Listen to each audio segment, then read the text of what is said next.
Ow. This just in, we look fantastic.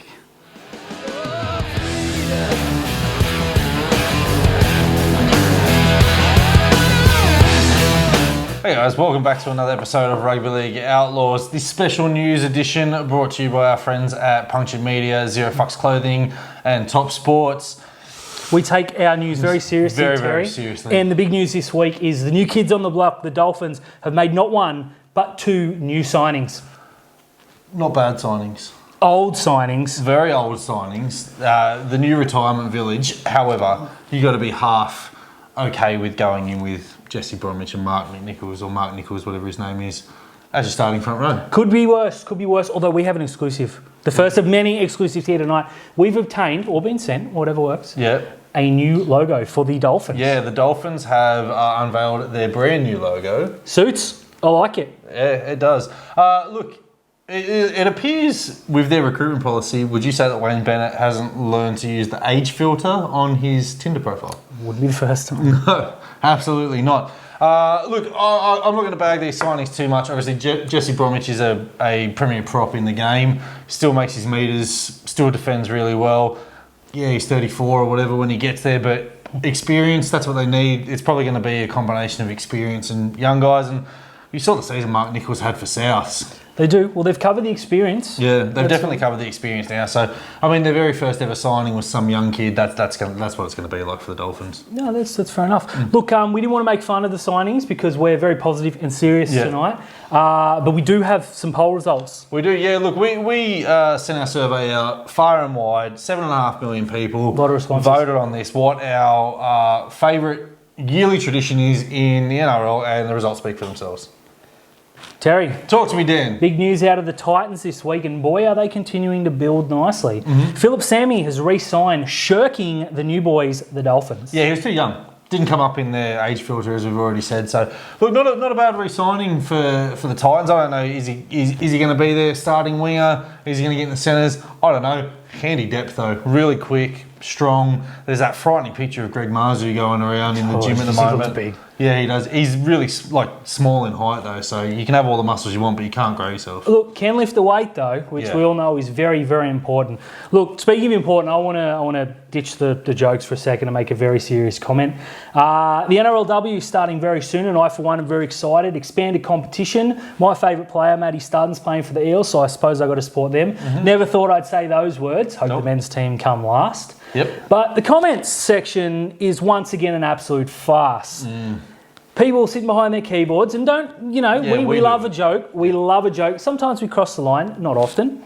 But some fools just have to make the comments. You know the comments I'm referring to. Just keep it to yourselves, boys. Let people enjoy things.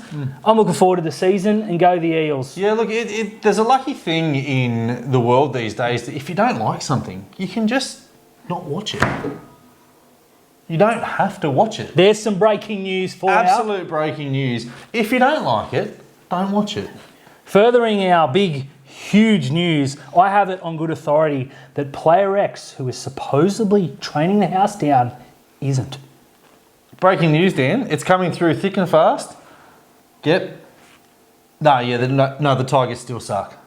Fresh off his 37-yard field goal, knocking the Green Bay Packers out of the playoffs, Phil Gould is He's in the news again. Fans.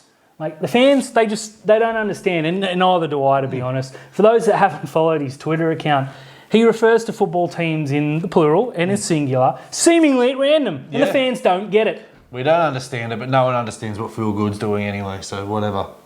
For those of us that indulge in Supercoach... Yeah, I won our competition. Yeah, the runners-up competition.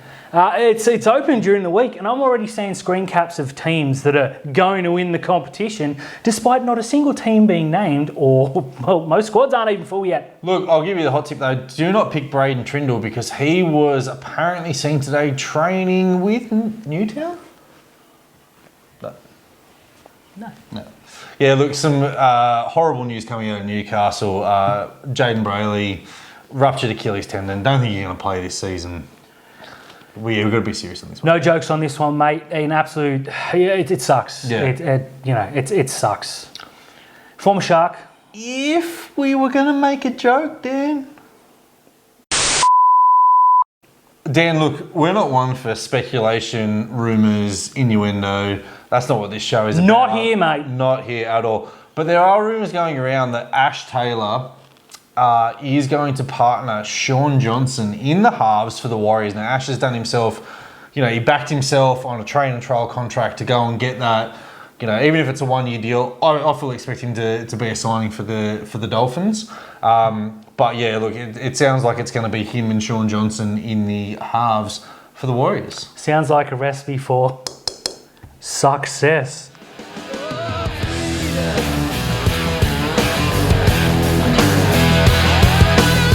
Dan. Talk to me, Terry. It's time for some Top Sport tips. Our good friends at Top Sport. Look, you and I had a couple of weeks off. Some people say it's Corona related.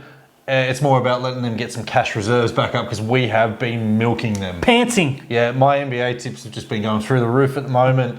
So I figured, we're going to step into your domain. We certainly are. We're going to talk some NFL. We're going to talk some NFL, fresh off the greatest round of playoff football. That was a weekend of football. We got four games with walk-off plays to end the game. One in extra time. Yeah. 3 upsets. Three field goals on the buzzer and extra time. We were spoiled. Incredible. And Tom Brady came so close yet again, but there's a new goat in town by the name of Matthew Stafford. There is, and that leads me to the first game. The Rams are hosting the 49ers. I actually don't know if it's the first game or not, but that'll do. Doesn't matter. It's a beauty. It doesn't matter. Rams are hosting the 49ers now. Back in the early part of the season, Dan, you told me that Matt Stafford was so good and that the Rams were at silly prices to win the Super Bowl. I actually put money on it. So Top Sport are going to hate me when the Rams pay out and win the championship because I'm back in the Rams, baby. That's fantastic. Now, I said the Rams and the Bills will meet in the Super Bowl, but just to be a pain, I'm going to go the 49ers. Jimmy G, the most handsome man alive, will lead the side to a... This is tough to justify, but I think they'll win... I can't see it happening. No, me neither. No. And second game, Dan, who we got? The big one for me, the Chiefs and the Bengals. The Cinderella story continues. Another upset by the Bengals. Look, Pat Mahomes earlier this week, he's a baller. I love him. His brother's a bit of a goose, but we all know what that's like. Yeah. As I was saying, Chiefs for me and by plenty, unfortunately. Yeah, look, the Cincinnati Bengals, they're the Cinderella story of the playoffs at the moment. I really enjoyed watching them play. It's a shame they look like a tiger. I hope they get absolutely belted by the Chiefs. They're not bitter.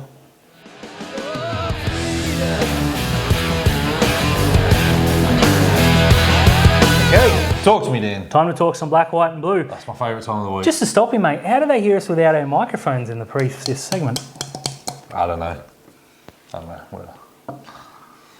Ronaldo Mulitalo, fast becoming my favourite player in the competition, has said some things, and they're the things I want to hear. Yeah, it's the positive stories coming out in the preseason is exactly what you want to hear about your club. Everything is culture, and I'm hearing there's a big emphasis on defence. Yeah, it's huge. Like we're hearing all these reports that the training is, while it's hard, it's technical. We're breaking down the plays, but Fitzgibbon keeps reiterating to everyone that he wants good men before good footballers. That's important to me because we've seen some pretty good teams fall apart based on incidents I'd rather not address. Yeah, and culture is a really, really big thing because, again, I know we like to bag the Tigers, but today one of their players ran away from the scene of a crime and then turned himself in. Makes it a lot worse than it actually is. Whereas we're hearing, one of our players was a bit silly, but was cleared from the NRL because we turned over the evidence straight away. Now we're just talking about bang, bang, bang. This is what's going to happen. This is what Fitzgibbon wants. Something Ronaldo did come out and say, which made me very, very happy to hear, was that the board have been very upfront with the players and saying, Fitzgibbon and his team are the team you've got moving forward. I think that's a bit of a shot to players that have gone because I don't think anyone who hasn't completely bought in will be kept around for very long. No, that's it. And, if the board has bought into the coach, and obviously they have because we sacked our long-standing coach, he wasn't just a long-standing 3-year coach with us, but he had also been at the club since 2010 as a player and then development and pathways. But we've bought into Craig Fitzgibbon. So now the board is basically saying, well, if you don't buy in, you can go to the Tigers or you can go to the Dolphins or you can go somewhere else. See you later. Plenty of spots out there. Yeah. Look, mate, speaking of spots, competition for spots is heating up. Looking at some of those photos today, Royce Hunt is the scariest man on the planet. Mate, they do not miss their protein, put it that way. Absolutely not. And then there's that picture of Franklin Pele, terrifies me. And then there's the picture of Jesse Ramian in the background looking enormous. Who's going to be there, mate? I think the biggest competition for spots for us is not only the right edge back row, but who's going to make up the props on the bench? Yeah, that bench rotation. Now, we named our bench a couple of weeks ago. Every time I see photos, I hear reports. You put someone else there. I mean, we missed Royce Hunt, and he looked like the biggest man on the planet. You've got T. Wilton starting on the bench. I've got T. Wilton captaining Newtown.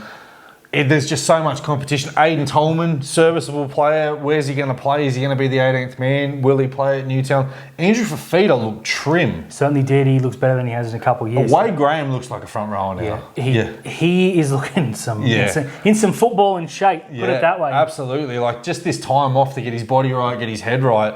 You know, Wade looks younger than I've seen him for a long time. He does. Fitzgibbon came out early in the week and said he'll be right for round one. That's the news all Sharks fans are waiting for. One of the things about that as well is people are picking it apart when you turn around and said Wade Graham looks like a leader and he'll be our leader. People are saying they're not convinced by Fitzgibbon buying into Wade Graham. There's not much buying into it. Like, we're 5 or 6 weeks out from the kickoff. We're not going to get a new captain. We're going to have a leadership group. Fanuc and McInnes, they'll all be around it. Wade Graham's going to run out our captain. I'll bet anyone's house on that. Yeah, absolutely he will. But that is a leadership group that we have lacked for since Gallen retired, honestly. Yeah, look, Paul Gallen didn't need any help in the leadership department. He was the vice captain of Australia and he was the captain of New South Wales. You know, Wade Graham has taken on these enormous shoes, and it was unfortunate at the time that Gal left. Louis left. We had no Mick Ennis. All at once. You know, our halfback wasn't much of a leader. So, you know, now Wade Graham is getting the pieces around him that he had to lean on Aaron Woods. Again, mate, I'm willing to say, on record, on tape, this is live, of course, on live.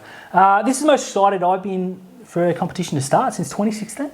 Yeah, look, I was pretty excited the year we got Todd Carney. I thought, you know, it's a new era for the Shire, and Jesus, it was some fun. Yeah, how'd that go? Yeah, I'm really looking forward to this now. And look, we've got an exclusive as well from the great man behind us. Braden Trindle didn't train with Newtown today.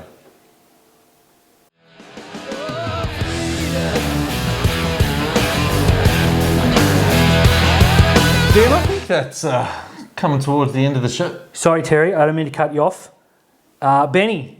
Our big mate Benny's back. Benny's back. And he has a report. I haven't heard of this. Benny, the report.